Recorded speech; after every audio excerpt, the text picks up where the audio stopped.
ஒரு நாள் பார்வதி தேவி குளிக்கச் சென்றார். அப்போது யாரும் உள்ளே வராமல் தடுக்க ஒருவரை காவலாளியாக வேண்டியது அவசியமாயிருந்தது. அவர் தன் உடலில் இருந்த மஞ்சள் பிசையால் ஒரு சிறுவனின் உருவத்தை உருவாக்கி தன் தெய்வீக சக்தியால் உயிரூட்டினார். அந்த சிறுவனே விநாயகர். பார்வதி கூறினார், விநாயகா, நான் குளிக்கப் போகிறேன், யாரையும் உள்ளே விடக்கூடாது. விநாயகர் கடுமையாக காவல் பார்த்துக் கொண்டிருந்தார். அப்போது லோட் சிவன் வீடு திரும்பினார். ஆனால் விநாயகர் சிவனை பார்த்து அறியவில்லை. சிவன், பிள்ளையா, விலகு. விநாயகர், இல்லை, அம்மா சொல்லி வச்சிருக்கிறாங்க, யாரையும் உள்ளே விடக்கூடாது. சிவன் கோபமடைந்தார்.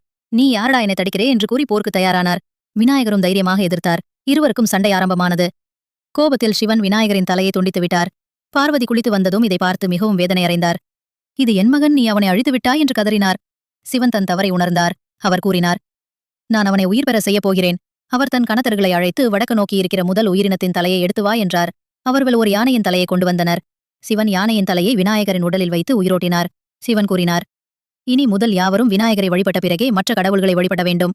இவர் சககள் நீக்கும் தேவன். இவரை விக்னேஸ்வரன், ஐயனார், மூஷிக வாகனன் என்று புகழ்வார்கள்.